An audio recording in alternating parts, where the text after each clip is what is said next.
Ujú. Sabemos que como tal operaron 26 años, ¿no? En Sucumbíos y en Orellana. Perdón, sí, en Sucumbíos y en Sucumbí. Orellana, sí, sí, sí. Y como tal hubo denuncias de derrames, contaminación, afectaciones a la salud de la población como tal. Sabemos también que hubo casos y que hay todavía casos con personas con cáncer. Y justamente en esa línea y contando justamente lo que estábamos hablando sobre el juicio, quería preguntarte cuál ha sido o cuál crees que ha sido la estrategia de Chevron para defenderse de las acusaciones, ¿no? Mira, como bien dices, hubo derrames, pero los derrames, si se puede ver de algún modo, fueron accidentales. El problema con las operaciones de Chevron, en ese entonces Texaco, es que fueron diseñadas para contaminar. Bueno, visto desde el punto de vista de ellos, fueron diseñadas para sacar el barril de petróleo lo más barato posible. Y entonces ahorraron un montón de técnicas que se utilizaban en Estados Unidos. Por eso las aguas de formación las vertían directo al río en lugar de reinyectarlas. Por eso no utilizaron tanques para almacenar los lodos de perforación, sino que hicieron ahí unas fosas en la tierra. Chevron, para defenderse de esto, Ujú. porque debemos recordar que este caso inició originalmente en Estados Unidos en 1993. Chevron nunca quiso estar en juicio. Primero en Estados Unidos alegó que este juicio, que esta causa pertenecía al Ecuador, porque aquí estaban la prueba, aquí estaban los testigos, y que se sometería a las cortes ecuatorianas. 9 años en Estados Unidos. Entonces la estrategia de Chevron fue dilatar, enviarnos a las cortes ecuatorianas que ellos creyeron que podían dominar, que podían controlar más fácilmente. Luego el juicio en Ecuador se reinstala en el 2002, en el 2003, mejor dicho. Y después de 9 años de juicio, Chevron ve que se le va poniendo complicada la cosa porque la evidencia es abrumadora. Poco antes de que salga la sentencia, deciden ellos involucrar al Estado, porque recordemos que este juicio es de entre privados, Ujú. entre los ciudadanos ecuatorianos contra la petrolera norteamericana. El Estado no tenía ninguna intervención, pero cuando Chevron se ve arrinconada con toda la evidencia, decide demandar al Estado ecuatoriano en estos tribunales arbitrales privados para forzar su intervención. Entonces ahí es cuando el gobierno ecuatoriano empieza con la campaña de la mano sucia y todo, pero es porque ellos tenían su propio juicio. Y yo no defiendo la campaña ni cómo la han hecho, pero hay que separar las dos cosas. Y últimamente he visto que varios medios, como la revista Vistazo, ha querido ponerlo al revés. Ha querido poner como que Chevron demandó al Estado ecuatoriano porque el Estado se metió en el juicio. Y es todo lo contrario. Ujú. Chevron demandó al El Estado para Estado. que el Estado se meta en el juicio. Ahora, de lo que entendemos, hubo una última instancia de Chevron Texaco en las Cortes de La Haya, de Cortes de Ujú. Holanda, y finalmente tendríamos un plazo que ya se cumple la siguiente semana. 6 días quedan, Ajá, Vero. 6 días para que el Estado ecuatoriano pueda presentar recursos de apelación y de alguna manera detener este juicio. Pero ¿qué es lo que está pasando ahora con este Estado ecuatoriano? Y el Estado ecuatoriano está capturado por Chevron. Eh, Siempre hablamos de esto de la captura corporativa y este es un excelente ejemplo de esto. Desde el gobierno anterior, cuando tuvimos la visita de Mike Pence, se habló de algunos casos incómodos y entre esos estaba el caso de Julián Assange, el tema de Venezuela y el caso Chevron. Y el gobierno se comprometió a solucionar y la forma de solucionar fue prácticamente rendirse en estos juicios. Nos parece que están llevando una defensa jurídica aparente, o sea, que presentan recursos para decir, mire que sí presentamos aquí el pedido de apelación, pero no lo sustentan bien, no los defienden, porque ya están de acuerdo con la petrolera, básicamente en no hacerles más problema, porque están preocupados de la indemnización que van a tener que pagar. Pues ahora está pendiente, después de que perdimos la apelación a un pedido de nulidad que tenía que plantear el Estado, está pendiente todavía agotar el último recurso ante la Corte Suprema de Países Bajos. Este juicio busca anular el laudo arbitral, pero le digo, el Procuraduría General del Estado ha mostrado muy, pero muy pocas ganas, muy poco interés en defenderse de este caso. Lo dan por perdido, yo creo que lo tienen ya digamos, arreglado de tal manera que la condena contra el Ecuador no sea tan fuerte. Ellos han tal vez ofrecido no darles mucha pelea, no sabría decirle, estamos nosotros empujando a Procuraduría General del Estado porque lo que hagan o dejen de hacer va a acarrearles responsabilidades posteriores. Este gobierno no va a estar para siempre, ni esta procuraduría ahí. Y una omisión tan grave como esta, que podría terminar costándole cientos de millones al Estado ecuatoriano, no va a pasar pues así sin investigaciones y escrutinio posterior. Ok, y ya yéndonos como un poquito para este lado, ¿qué significa para el Ecuador como tal en términos de contaminación el caso Texaco Chevron? En términos de contaminación, hablamos de más de 400.000 hectáreas contaminadas que afectan a, bueno, eran más de 30.000 personas. Estoy seguro que ahora, si volvemos a censarlo, serán muchas más. Ujú. Ya muchas han muerto. Tú mencionabas bien, dos nacionalidades indígenas desaparecieron. En términos de contaminación, todavía la seguimos pagando.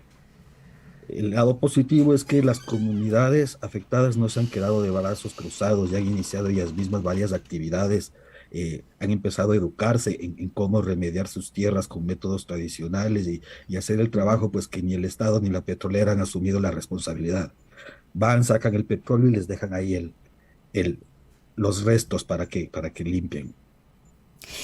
Ahora estamos hablando de este laudo arbitral, de las consecuencias finalmente que la, digamos, poca preocupación del Estado, como ustedes mencionan, harían que nuevamente el Ecuador se vea obligado a reconocer económicamente a una petrolera por, digamos, también todo lo sucedido y finalmente por una sentencia. ¿De qué estaríamos hablando de ratificarse este laudo? De ratificarse este laudo, estaríamos ante un escandaloso caso en el que el sistema de protección de arbitrajes le ordena a un país soberano que deje sin efecto una sentencia ejecutoriada. Es gravísimo, porque los ciudadanos dependemos básicamente de la justicia de nuestros países. Nosotros no tenemos acceso a estos tribunales arbitrales. Es decir, nosotros resolveríamos cualquier problema contra cualquier empresa extranjera o nacional sometiéndonos a la justicia. Pero ¿qué pasa con estos sistemas que prefieren ahora las nacionales? Es que ellos van a llevar el caso para allá y lo van a litigar con el Estado. Los ciudadanos en estos foros no existimos, son procesos privados, los derechos humanos tampoco existen. Y estos foros de abogados privados, los árbitros, se atreven a ordenar al Estado que deje sin efecto una sentencia. Y el Estado no tiene maneras, no hay mecanismos legales. La sentencia del caso Chevron está escrita en piedra. No se la puede anular, reformar, no se le puede hacer nada. Está ejecutoriada y aún así los árbitros pretenden que el Estado tome todas las medidas. ¿Y qué es lo que ha hecho el Estado? Porque si bien ustedes tal vez recuerdan, Chevron cuando se fue del país nos dejó como $350 en la cuenta del banco. Entonces nosotros nos vimos forzados a perseguirle en otros países.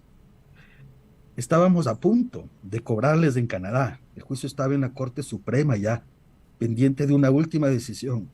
Y fue ahí que, en cumplimiento de este laudo arbitral, precisamente el procurador Íñigo Salvador envió un comunicado a la Corte Suprema de Canadá pidiéndoles que no resuelvan este caso porque podría tener consecuencias diplomáticas. La Corte Suprema aceptó su pedido y ahí, hasta ahí llegamos. Pues bueno, ahora estamos pensando ya en la presentación de nuevos casos de ejecución. Tenemos seleccionadas varias jurisdicciones, pero nos da un poco de temor que el Estado ecuatoriano vuelva a intervenir y frustrar los intentos de cobro de la sentencia. Por lo que estamos ya preparando acciones ante el sistema interamericano para evitar que esto pueda ser. Queremos traer este conflicto a la luz en el que el sistema de protección de inversiones intenta imponerse por encima del sistema de derechos humanos.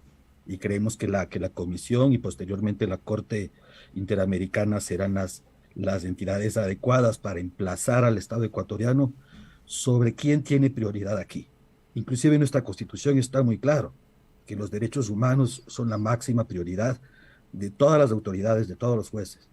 Pero bueno, aquí estamos viendo que tenemos otras prioridades en este gobierno.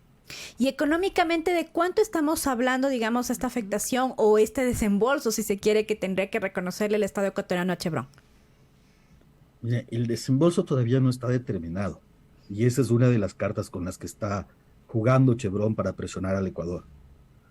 Los árbitros dijeron que Ecuador deberá compensar a Chevron por todos los gastos legales y el daño moral que le ha causado tener este juicio. Y Además dijo que Ecuador deberá compensar a Chevron por cualquier monto que los afectados logremos de ejecutar de la sentencia. Es decir, si logramos cobrarle totalidad de la sentencia, los 9.000 millones, el Estado ecuatoriano debería en teoría pagarle los 9.000 millones de vuelta a Chevron. Eso aparte de los gastos del juicio. Por ahora, el Estado, digo, la estrategia es no elevar mucho estos costos para Chevron. Entonces no están dándole la pelea que podrían darle. Sin embargo, el costo de no dar la pelea puede ser mucho más elevado, a fin de cuentas, que tratar de mantener un laudo conservador en términos de cientos de millones de dólares. Ujú. A eso también lo sumamos, ¿no? La ausencia del Estado en los casos de acá.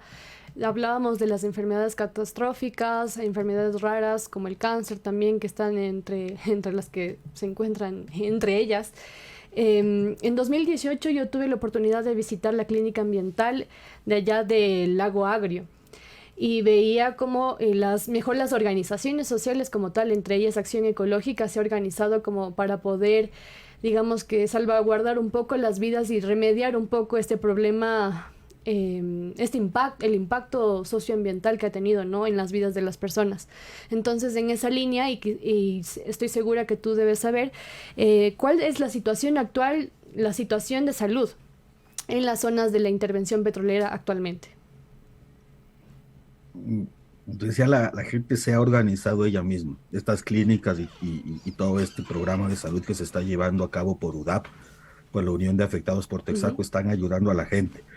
Todavía no tenemos una respuesta, un apoyo del gobierno como se debería tener en estos casos. ¿Entiendes? Estamos hablando de población ecuatoriana que tiene derecho a la salud y más todavía si consideramos que son quienes habitan la zona de donde extraemos la mayor parte de nuestras riquezas. Pero no, por ese lado no hay nada. Incluso en otro caso relacionado que hicimos junto con la misma Unión de Afectados por Texaco en el caso conocido como caso Mecheros, Claro. que a Ujú. nombre de 9 niñas demandamos al Estado Sí. ecuatoriano. Ujú. Ese caso también ya lo ganamos y el Estado está obligado a pagar los mecheros y a dar asistencia en salud a las personas afectadas por los gases, por la contaminación que de ahí se emitía. Tampoco se ha hecho nada o y ese sea, plazo ya se cumplió y el que tiene que cumplir es el Estado, o sea, Claro. ¿verdad? Julio, ya han pasado como algunos años justamente de esta última sentencia que menciona, pero no ha pasado nada. O sea, todavía los mecheros siguen funcionando en la Guagrio. Los mecheros siguen funcionando, no están hechos los estudios de salud, no están hechos los estudios ambientales, es decir, la sentencia simplemente no se está cumpliendo. Entonces, ni el Estado ni Chevron cumplen. Y recientemente escuchamos al gobierno que en el marco de las protestas sociales de junio pasado anunció que estaría a cargo de los pasivos ambientales y entre esos mencionó lo de la Chevron, pero hasta la fecha no nos ha podido aclarar si la remediación que anuncia hacer y que ya ha anunciado hacer antes empezará dentro de este gobierno, porque no tienen ningún plan, si la harán de acuerdo a los parámetros que dice la sentencia, si esperan con esto liberar de responsabilidad a la Chevron o lo están haciendo en cumplimiento de la responsabilidad subsidiaria que tiene el Estado en relación con todos los daños ambientales que se puedan producir en el Ecuador. Nada está claro, hacen anuncios al aire y luego no se cumple. Digo, ni siquiera lo que está ordenado en sentencia, que tiene plazos claros, lo cumple el gobierno. Ahora, finalmente sabemos que el lunes se va a dar una rueda de prensa. ¿Qué van a anunciar? Pues no les puedo dar el spoiler porque ahí sí después no van. Claro, pero al menos no sé como cuál sería el panorama. Bueno, estamos un poco entre estas noticias que hemos anunciado, lo que bien comentaron que quedan 6 días para presentar Ujú. este pedido de nulidad, o sea, esta apelación ante la Corte Suprema de los Países Bajos. En eso y también el anuncio de las acciones ante la Comisión Interamericana. Pero más que nada lo que quisiéramos en este momento también que ya estamos trabajando es dejar en claro la responsabilidad que tienen y que tendrán los funcionarios ecuatorianos por omisión si dejan de hacer lo que les manda la ley, que es decir, agotar todos los recursos necesarios en la defensa de los intereses del Ecuador. Julio, muchísimas gracias por esta entrevista para WAMBRE. Entonces vamos a estar pendientes de esta rueda de prensa, que el día lunes se está anunciando también desde la CONAIE acá en la ciudad de Quito. Estaremos ahí acompañando las acciones de los UDAP. Muchísimas gracias. Las esperamos. Muchas gracias a ustedes. Julio.